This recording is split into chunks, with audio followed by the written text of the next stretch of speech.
Un saludo especial a todos los que se están conectando a esta transmisión y aquellos que van a estar merodeando este video, quién sabe por dónde.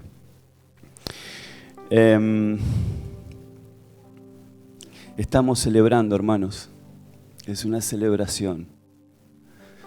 Y aunque es una celebración y por la magnitud del testimonio del Espíritu constante a nosotros, testimonio de que somos hijos, testimonio de que somos aceptos en el amado, también hay algo que se va haciendo cada vez más evidente. Y eso que se va haciendo cada vez más evidente en nosotros es todo lo que es Cristo y todo lo que no es Cristo. Entonces, uno todo el tiempo está reconfigurando, está adquiriendo una nueva dimensión acerca de lo que es el Evangelio, de la locura que es el Evangelio. Digo la locura en términos humanos, impensado, lo que nadie vio, lo que ojo no vio ni oído yo, ni ha subido al pensamiento humano. Cristo mismo en nosotros como la esperanza al retorno al Padre. Y cuando uno piensa en la gracia, piensa en cómo por esta misma gracia fuimos colocados en una posición completamente aceptable, ¿no? Es por la gracia que fuimos colocados en una posición de profunda, de plena aceptación. Efesios 1 lo dice así: fuimos aceptos en el amado. No dice que fuimos bastante aceptados, nos dice que fuimos mucho aceptados. No dice que va a depender de tu performance el ser aceptado. Dice que fuimos completamente aceptos en el amado. Esta palabra plenitud es la plenitud de la persona de Cristo y lo que por medio de Él se llevó a cabo, se llevó adelante. Así que cuando pensamos en la gracia, es este favor, este don inmerecido que todo el tiempo nos recuerda que no hay posibilidad que ninguno de nosotros haya ganado esto, haya pensado en esto. Ninguno de nosotros está acá porque haya buscado a Dios, sino que es todo iniciativa de Él. Es porque Él se propuso en sí mismo tener misericordia, porque Él se propuso a sí mismo dejar bien en claro en el cielo y en la tierra hasta dónde Él es capaz de amar, hasta dónde Él es capaz de venir a nosotros siendo nosotros sus enemigos. Y utilizo esta palabra entendiendo que no es que nosotros simplemente éramos indiferentes a Dios, no es que simplemente estábamos separados de Dios. Nosotros somos enemigos de Dios en tanto Él no esté obrando en su gracia en nosotros. No teníamos un problema, algún detalle, digamos, éramos enemistad contra Dios. Por eso la otra vez decíamos que no hay días de neutralidad. Fuimos colocados en una posición, pero es una posición que todavía no llegamos a comprender. Fuimos colocados en una posición de plena aceptación. Nuestra experiencia es la experiencia de Cristo. Nuestra herencia es la herencia de Cristo y es Cristo. Sin embargo, es tan poquito lo que la iglesia alcanza a ver de la magnitud del tesoro. Y cuando uno empieza a encontrarse con expresiones como, porque no fueron llamados solamente a creer en Él, sino a padecer por Él. Y esa palabra llega a una generación completamente frágil, una generación que no quiere sufrir, una generación que no está entrenada para recibir más visión, para recibir una mayor medida de fe que nos coloque, ahora sí, en la expresión del hijo maduro. ¿Qué hace el hijo maduro? El hijo maduro dice, el que me ha visto a mí, ha visto al Padre. El hijo maduro que es Cristo, expresándose cada vez más en nosotros, avanzando, desentrañando las tinieblas, desanudando los conflictos del alma. Entonces la expresión visible del Padre se hace visible por medio de la iglesia. Y esto es algo que el Señor, por un lado, ya hizo. Objetivamente hablando, cuando Cristo consumó todas las cosas, Él dijo, consumado es, ya todo está hecho. Pero ahora aparece la iglesia en sus generaciones y cada generación va a tener que decidir si vivir por gracia o vivir por obras. Si confiar plenamente en la suficiencia de su sabiduría, en la suficiencia de su poder, o seguir confiando en nuestras fuerzas. Cada generación va a tener que decidir, pero siempre es bueno que cada uno sepa y que nosotros sepamos que lo que decidamos va a afectar a nuestros hijos, va a afectar a la próxima generación. Una próxima generación que tal vez no entienda tanto de doctrina, pero sí entiende por lo que ve, sí entiende por lo que expresamos. Hermanos, es tan cuidadoso el Padre que en la medida que crecemos en gracia como iglesia, como cuerpo, como familia, en la medida que crecemos en gracia como matrimonios en Cristo, como familias en Cristo, entonces hay una mayor solicitud. Hay un mayor cuidado, hay una mayor honra. Claro, porque cuando uno empieza a apreciar ese valor, cuando uno empieza a entender el costo de lo que estamos hablando, entonces automáticamente se vuelve mucho más cuidadoso. Automáticamente uno empieza a entender. Digo, automáticamente en un proceso, ¿no? Nadie lo hace de la noche a la mañana, pero sí cuando uno empieza a vislumbrar la belleza de nuestro Señor, sí se vuelve mucho más cuidadoso con lo que Él es cuidadoso. Sí se vuelve uno más solícito con lo que Él es solícito. Y uno empieza a entender que o estamos en su agenda o estamos en la nuestra, y eso es justamente lo que provoca un retroceso, lo que frena el avance del Evangelio en nosotros.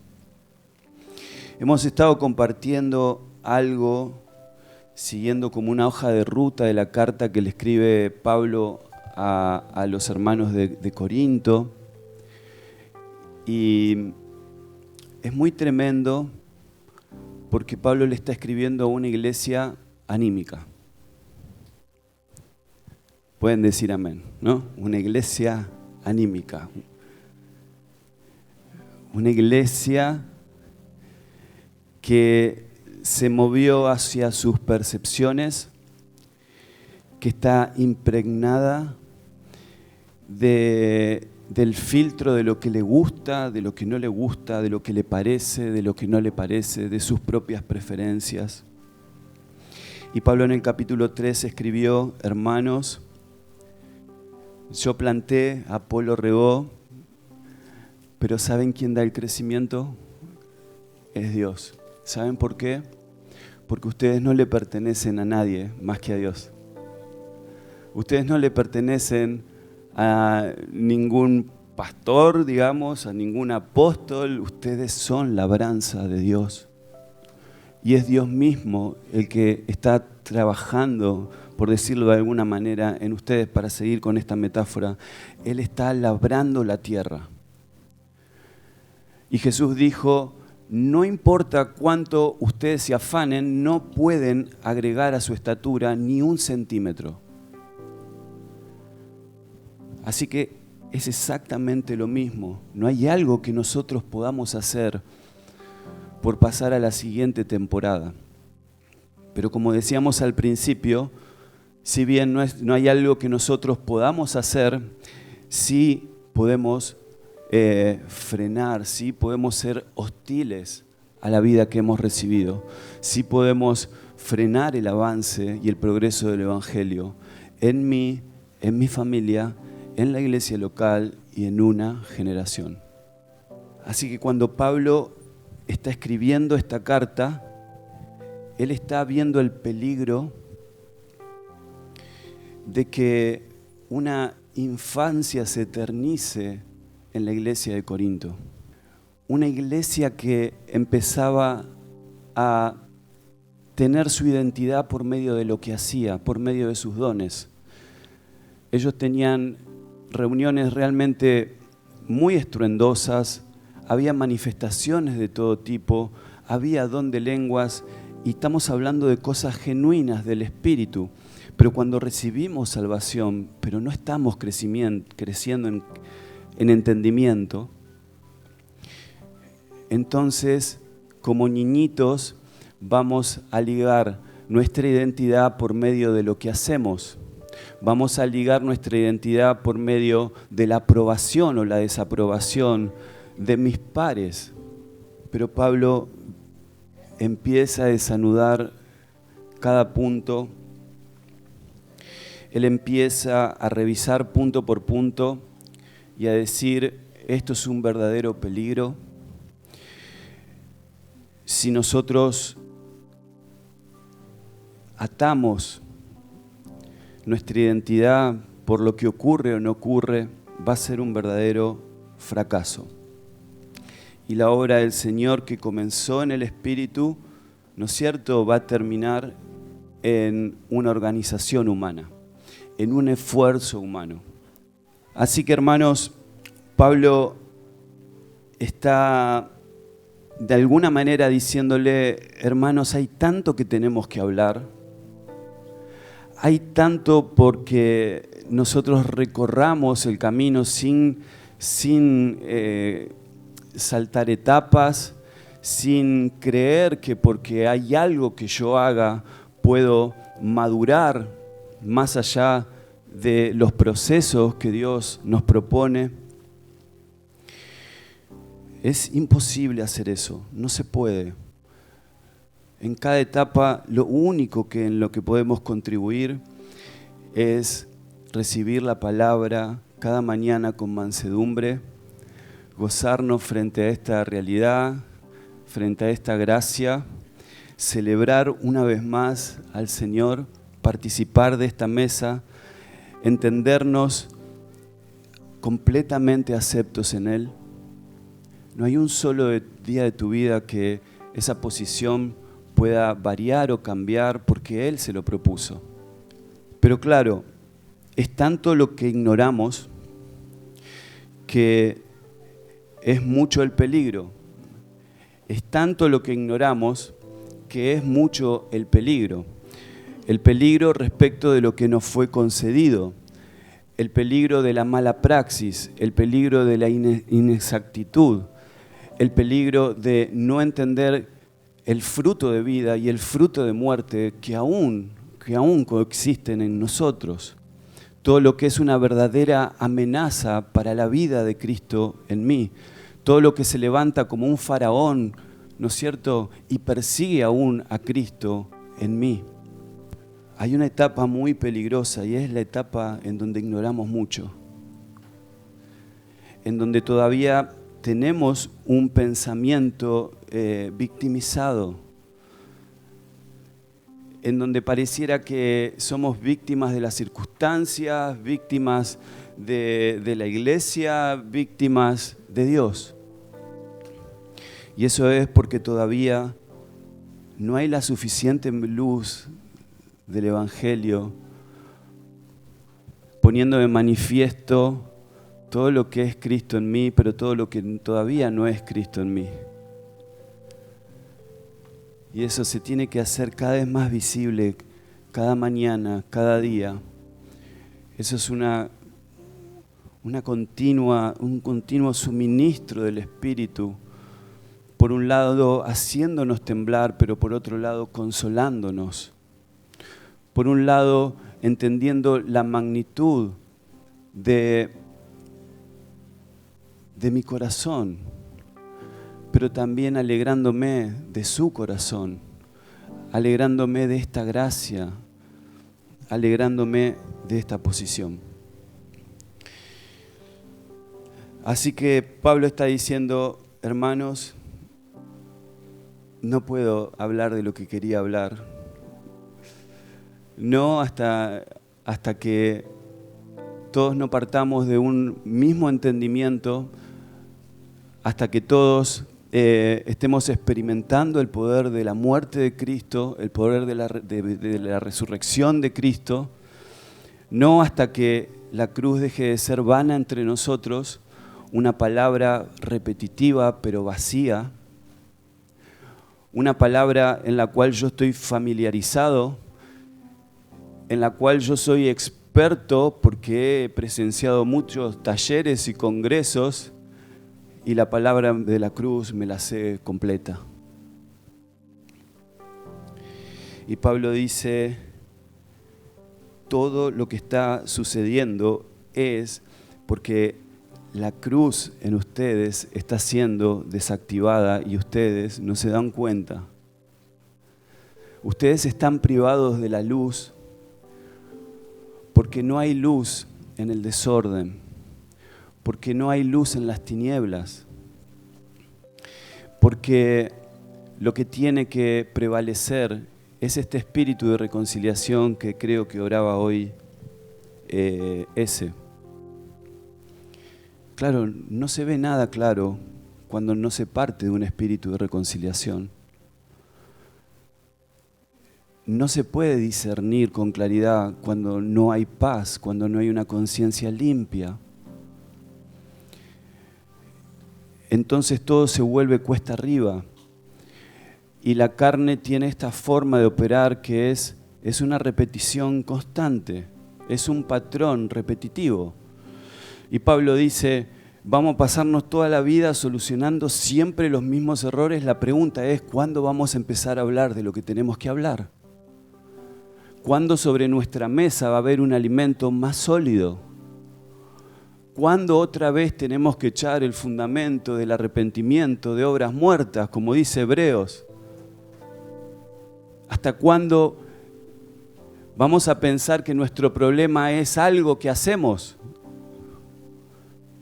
El fundamento del arrepentimiento de obras muertas está diciendo eso. Nosotros no nos arrepentimos de lo que hacemos, nosotros nos arrepentimos de lo que somos cuando Cristo no gobierna. Sin embargo, Pablo no va a esquivar ningún problema. Dice, hermanos, si nos tenemos que quedar acá un tiempo más, si no hay posibilidad de que seamos edificados, entonces vamos a abordar tema por tema. Pablo no va a esquivar ningún problema de la iglesia de Corinto, él no va a postergar para más adelante ningún tema, él va a encarar cada tema. Pero Pablo quiere que sepamos algo, no podemos llamar edificación cuando lo que estamos tratando son nuestros asuntos y no los asuntos del reino. Cuando lo que te incomoda, cuando lo que te inquieta son tus propios asuntos. Claro, cuando uno se expresa de esta manera, que era el lenguaje apostólico, cualquier alma susceptible automáticamente piensa que vos sos un desalmado, ¿no? que prácticamente Dios espera que seamos robots. Y sin embargo, Pablo los está llevando a la fuente, donde absolutamente toda nuestra sed es saciada.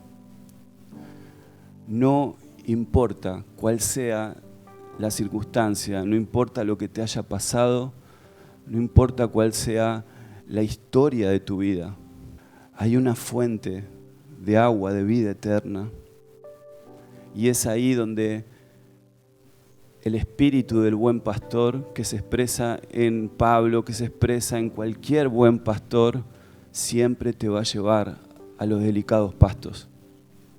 Amén, porque eso es lo que hace el Evangelio. Así que Pablo dejó en claro que somos su labranza, que nosotros no podemos labrarnos a nosotros mismos, mucho menos labrar a nuestro hermano, digamos. Uno a veces quisiera, ¿no? Se ve tentado de agarrar, dice, vamos a ayudarlo. No, es por él, vamos a ayudarlo, ¿no? Entonces dice, vamos a podarlo un poco. No, déjalo al Señor.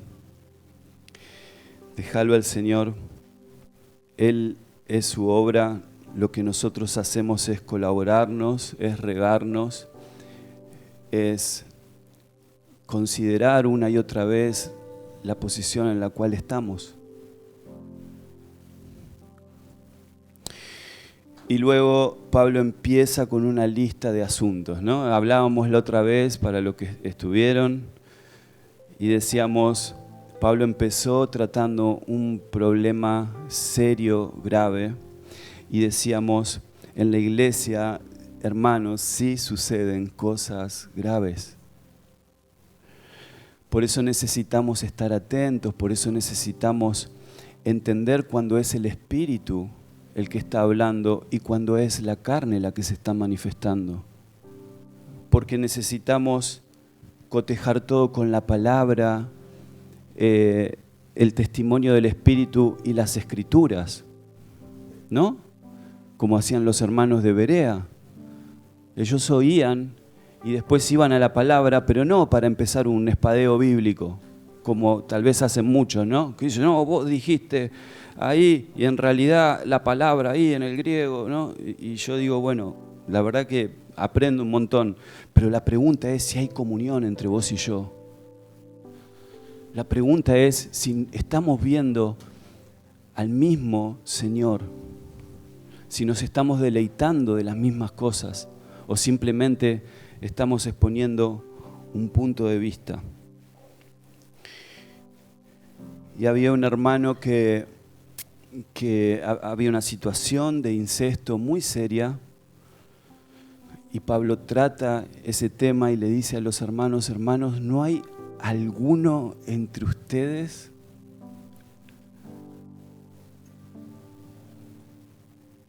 Ustedes están jactando que están teniendo paciencia, ustedes están jactando de que están amando esta situación y no se dan cuenta que no están amando a nadie. Claro, porque la expresión del amor es la verdad, no se puede separar. Si hay amor, hay verdad.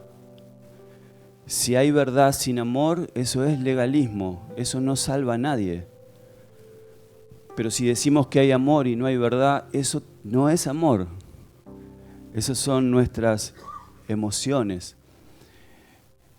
Y hoy es exactamente lo que ocurre, o sea, nuestro entendimiento del amor es una empatía vacía, es una empatía que no conduce a nada. Una empatía que nos salva, una empatía que intenta no tener los menos conflictos posibles. Pero cuando el Evangelio confronta, no solamente que confronta nuestras tinieblas, sino que también consuela. Siempre que Dios empieza a edificar algo, va a derrumbar algo. Siempre que el Señor edifica a los santos, para que el fruto que es Cristo sea el material con el cual se está construyendo, ¿no es cierto?, esa casa que es Cristo mismo, el material es Cristo, la casa es Cristo. Para que eso ocurra, entonces, hermanos, vamos a tener que aprender a recibir la palabra con mansedumbre, alejar de nosotros toda mente de victimización y empezar a comer de a poco un alimento sólido. El alimento sólido no tiene en cuenta nuestra agenda. El alimento sólido es para los que, viendo al Señor, experimentando el espíritu de reconciliación, están viendo todo resuelto en Él. No es Dios tirando una soga cada tanto. No es Dios diciendo, Señor, no te olvides de mí, que no tengo para pagar la luz. Es una mente que ahora entiende que le pertenecemos a Él, que somos su proyecto y Él no abandona su proyecto. Esta tragedia de vernos separados de Él, esta tragedia de ver a Dios todavía en la montaña y no poder discernir en el pacto al cual pertenecemos. Dios ya no está más en la montaña. Dios está en vos, está en mí, y lo hace mediante el Espíritu Santo, el Espíritu del Señor mismo, obrando en nosotros, dando testimonio, pero nosotros tenemos que entender esos testimonios. El Espíritu Santo da testimonio diciendo, Abba, Padre, y es una experiencia, ¿no es cierto?, sublime. Pero yo tengo que entender los pormenores de lo que se está hablando. Debo entender los detalles de esta salvación, debo comprender cómo funciona, porque cuando somos devueltos al original, somos devueltos a la exactitud del diseño, a la exactitud del Evangelio, del propósito eterno de Dios por medio del Evangelio. Amén. ¿Sí me siguen? Están ahí. Amén. Gracias. Gracias por el amén.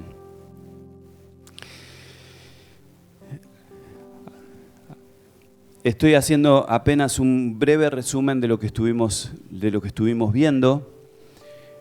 Esto claramente no le podemos llamar, digamos, edificación. Ellos están tratando problemas. Es como decir, cuando vos te desvías de un camino, ¿no es cierto?, a ruta 2 para ir a la costa, ¿no? Y de repente agarrás otra ruta.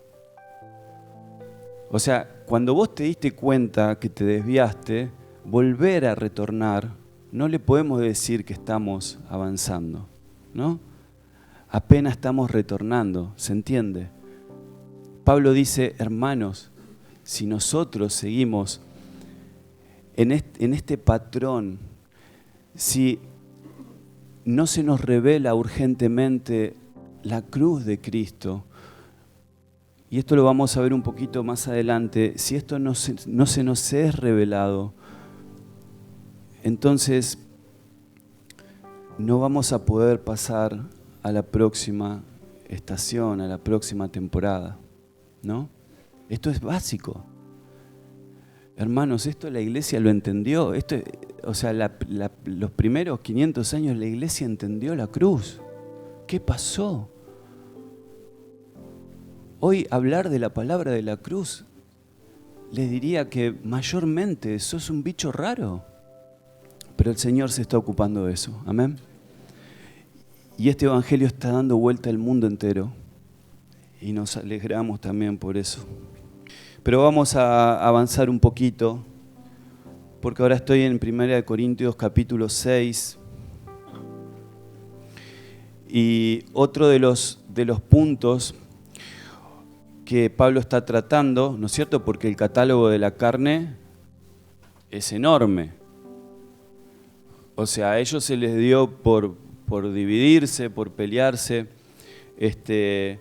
pero el catálogo es enorme. Entonces, resulta que los hermanos se están llevando a juicio, los hermanos están teniendo pleitos, se ve que cuestiones de dinero entre ellos, y se están llevando a juicio, y Pablo se agarra la cabeza y dice, hermanos. Y él dice, así que por cierto es que ya es una falta en vosotros, dice que tengáis pleitos, ¿no? Empecemos por ahí.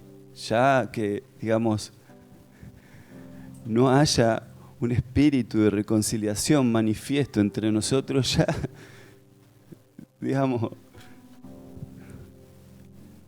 ya es una falta, ¿no es cierto?, que estemos hablando de esto, que tengáis pleitos entre vosotros.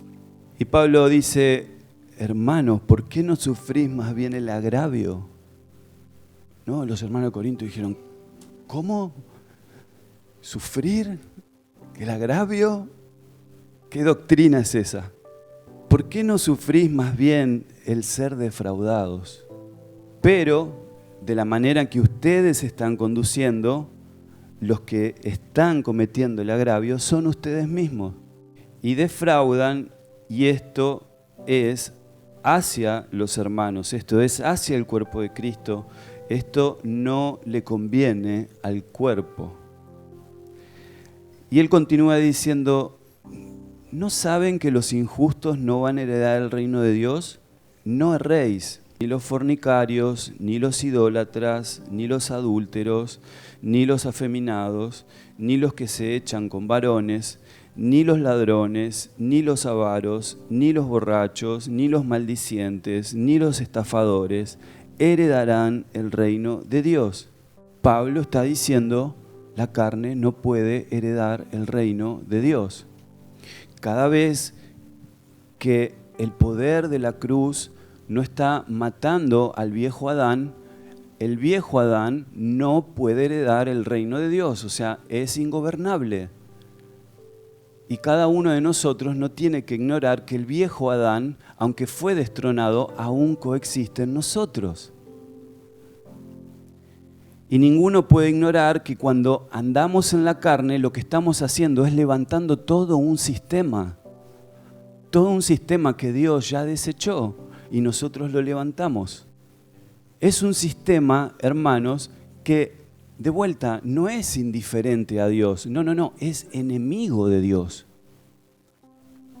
La carne es enemiga de la cruz, la carne es enemiga de la gracia. Por eso prefiere andar por obras. La carne es ingobernable. Solamente hay un lugar para la carne. Que la muerte de Cristo esté obrando hoy, acá, en nosotros. Ese poder que se lleva al viejo hombre y ese poder que nos levanta en el nuevo hombre. Increíble.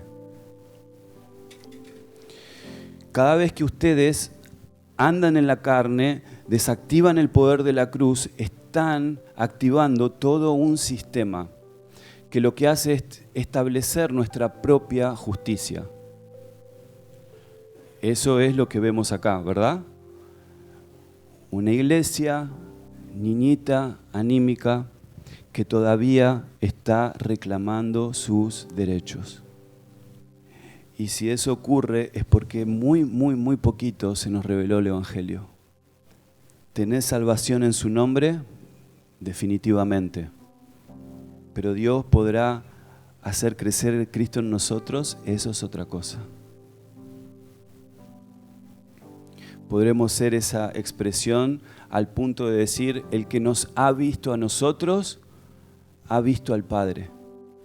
Eso es otra cosa, es otra cuestión. Y es de lo que estamos hablando hoy acá. Amén.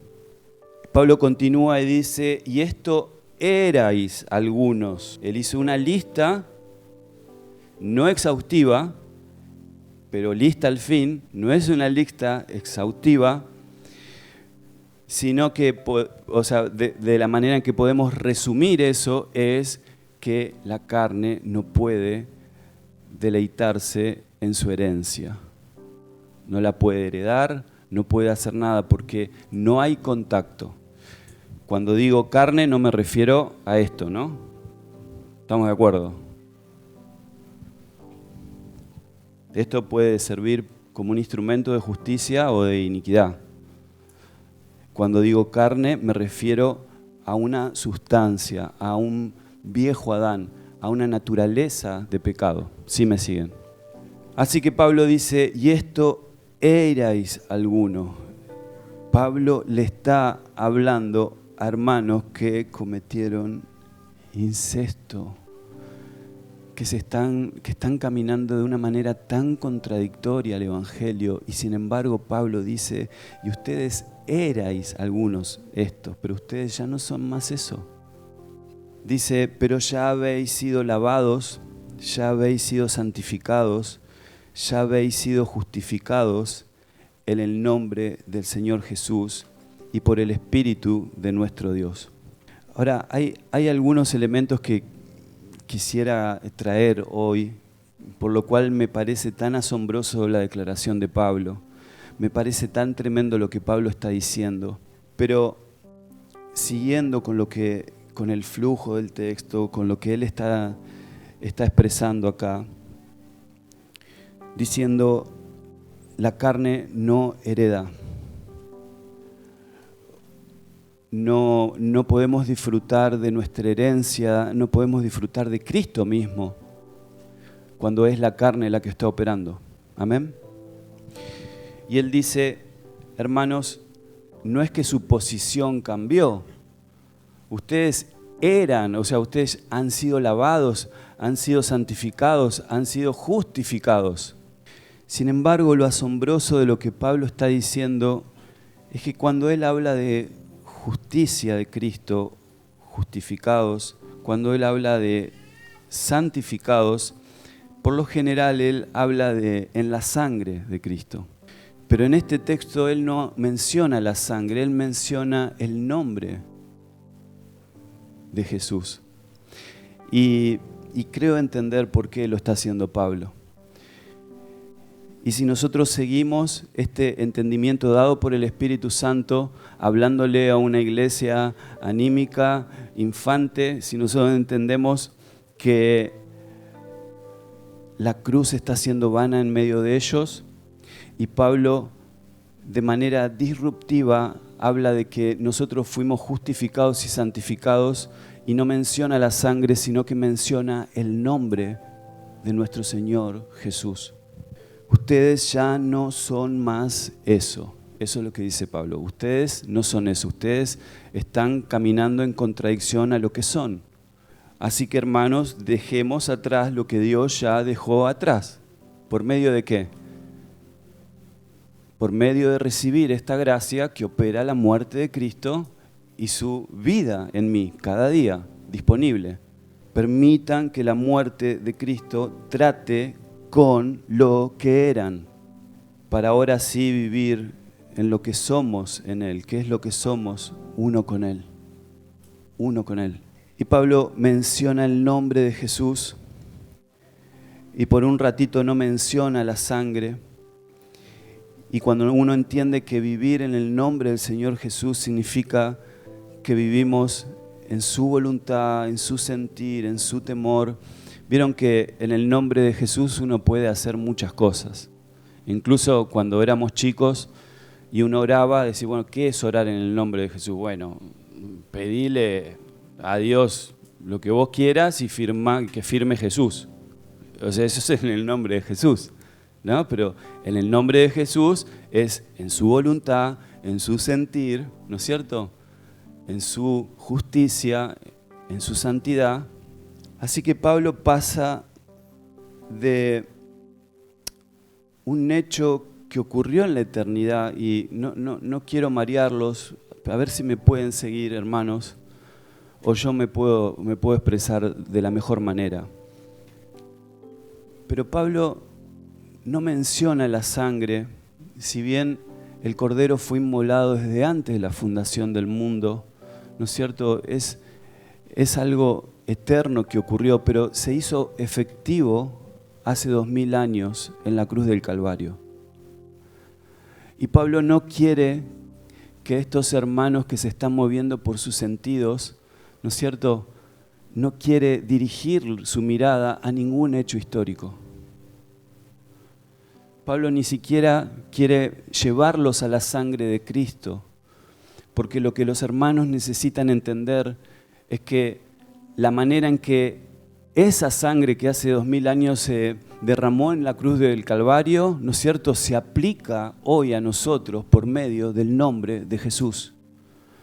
Por medio del nombre de Jesús. Pablo está diciendo, ni siquiera podemos invocar la sangre, pero tenemos un nombre para invocar. Ese nombre es el nombre de Jesús. La forma en que esa sangre hoy justifica, santifica, lava, es por medio del nombre de Jesús. Y cuando hablamos de nombre, estamos hablando de que Pablo quiere que entendamos que lo que invocamos es una persona, hermanos. No estamos invocando una denominación, no estamos invocando una doctrina, estamos invocando una persona que está en vos y está en mí. Y esta es la manera en que nosotros tenemos que ser entrenados, la manera en que tenemos que aprender a caminar, a vivir, entendiendo que tenemos un nombre que es sobre todo nombre. Hermanos, tenemos miles de problemas, miles de dificultades. Tenemos un nombre que es sobre todo nombre. Pero si nosotros seguimos enredados en nuestros problemas, si desistimos de mirarlo a Él, entonces no vamos a encontrar, ¿no?, oportuno socorro. No vamos a poder entender esa fuente de vida y nos va a parecer insuficiente, lo cual sería una tragedia, hermanos. Vivir con un evangelio insuficiente, vivir con la sensación de que Dios está reteniendo algo. Oh, hermano, la carne es enemiga de Dios. La carne no es que no tiene problemas con Dios, no es que es indiferente. La carne odia a Dios, la aborrece, aborrece sus diseños, aborrece su gobierno. Solamente que se disfraza sutilmente en forma de engaño y nos llega a nosotros, ¿no?, en forma de obras muertas. Así que Pablo está diciendo, hermanos, tenemos un nombre que es el nombre sobre todo nombre. Tenemos el nombre que evoca a la persona misma. ¿Saben por qué fueron justificados? Porque estamos en el único justo. ¿Saben por qué nosotros podemos decir que estamos siendo santificados y fuimos santificados? Porque hay un nombre que habita en nosotros. Es el nombre de Jesús. Y yo tengo que pasar de ver información, de entender la justificación como alguna clase de doctrina, ¿no es cierto? La santificación como una clase de doctrina. Y entender que cada aspecto de nuestra salvación ocurre en una persona que yo puedo invocar cada día de mi vida. Y cuando yo invoco su nombre, es como si estuviera bebiendo de Él. Cuando yo invoco su nombre, estoy comiendo de Él. Claro, hemos hecho de la gracia algo mágico, hemos hecho esto sagrado, que es parte de nuestra herencia, Cristo viviendo en nosotros, la posibilidad de llevar todo pensamiento cautivo, la posibilidad de invocar su nombre frente a toda circunstancia. Hemos invocado su nombre, pero en el espíritu incorrecto. Hemos invocado su nombre, pero para nuestros propios beneficios. Cuando alguien dice, la verdad es que volvimos a la iglesia, por decirlo, por seguir la expresión de lo que uno oye, ¿no? Nadie puede volver a la iglesia por congregar en un salón, o sea, eso lo entendemos. Nadie puede ir y venir de la iglesia, pero cuando alguien dice, es que estamos sufriendo un tiempo muy difícil, estamos padeciendo una gran dificultad en casa.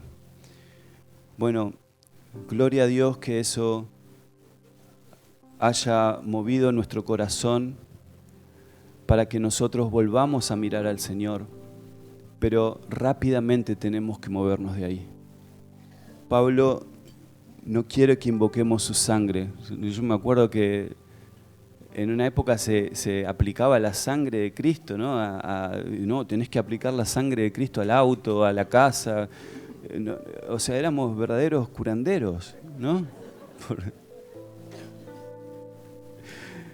Y Pablo dice, no, es una persona que está en vos y en mí. El nombre evoca a la persona. Claro, nosotros pudiéramos pensar en personajes históricos, ¿no? O sea, podríamos citar otros nombres, podríamos, no sé, citar a San Martín, a José de San Martín. Y podríamos decir, bueno, San Martín cruzó los Andes, fue una pieza clave para la declaración de la independencia de varios países. Así que, hermanos latinoamericanos, den gracias por Argentina. Esto es lo que se supone que dice un argentino, ¿no?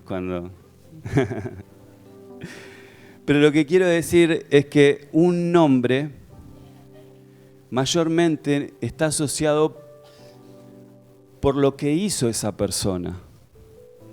Entonces nosotros podríamos hacer un relato de lo que hizo José de San Martín. La pregunta es, ¿cuántos de nosotros conocen en intimidad, cuántos conocen el corazón de José de San Martín?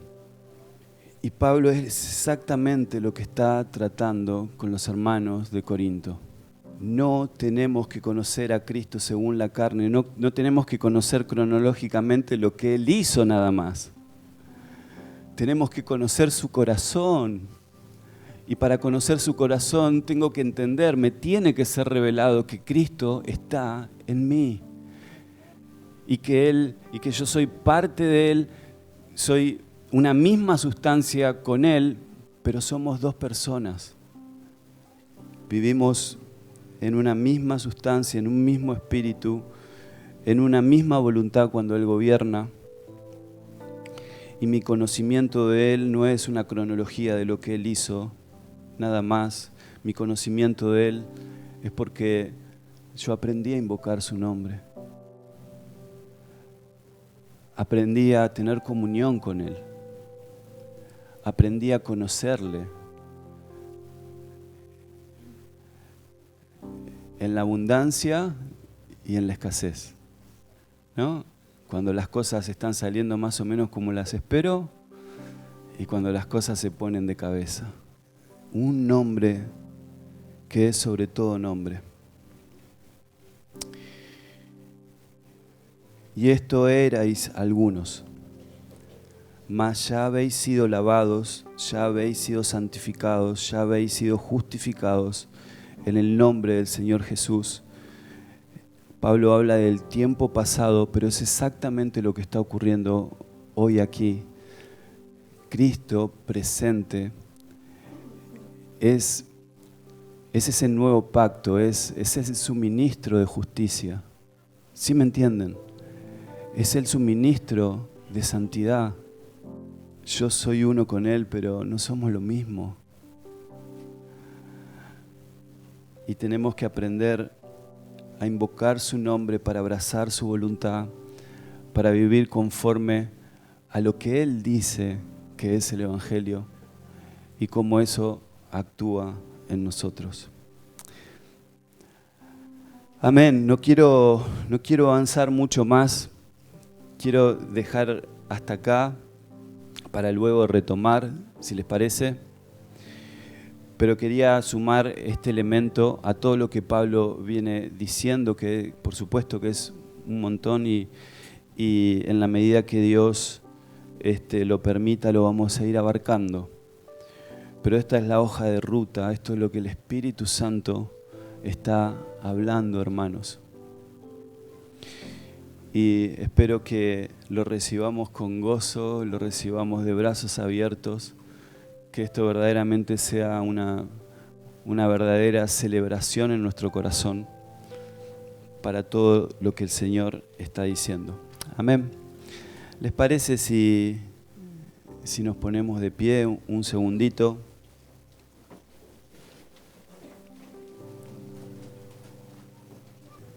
Cerramos nuestros ojos y si les parece podemos orar de la siguiente manera. Señor, estamos pasando de lo externo a lo interno. Estamos comprendiendo el verdadero problema, el verdadero peligro y no está afuera.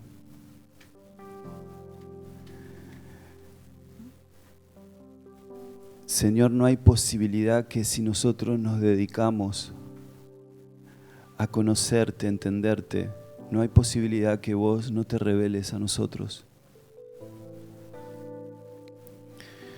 Te rogamos, Señor, por una mayor medida de luz para el progreso del Evangelio, para el alcance global, Señor, de todos tus escogidos y para la expresión, Señor, más exacta de la iglesia, que la iglesia pueda decir, el que nos ha visto a nosotros ha entrado en contacto con Dios. Que eso ocurra en casa, Señor, entendiendo la manera en que ocurre, entendiendo que hay protocolos, hay diseños, hay una manera en que esto ocurre. Señor, te rogamos por nuestros hijos, te rogamos, Señor, por la próxima generación. Queremos que en nuestra mesa haya, Señor, alimento más sólido. Por eso entendemos, Señor, que no es abrazando nuestros problemas, Señor, sino que es soltándolos. Es rindiéndolo todo, Señor. No podemos abrazarte cuando nuestras manos están llenas de cosas. No podemos beber, Señor, si todavía estamos con la boca llena de explicación. No podemos mirarte, Señor, si nuestros ojos todavía están puestos en nosotros mismos. Pero todo eso, Señor, es lo que decidimos hacer. Soltar, hacer silencio, Señor, y elevar nuestra mirada. Elevar nuestra mirada a la persona, al nombre de Jesús. Es una mirada interna. Vos no estás afuera, estás acá. En nosotros y con nosotros, Señor. Ministrando con sumo cuidado. Trayendo un ungüento, Señor, de consuelo, que es el ungüento, Señor, de la verdad. Padre, te decimos, Señor, logralo, o sea, no desistas de hacerlo, Señor, nos entregamos para que todo esto ocurra en el nombre del Señor Jesús. Amén. En Él oramos. Amén, hermanos.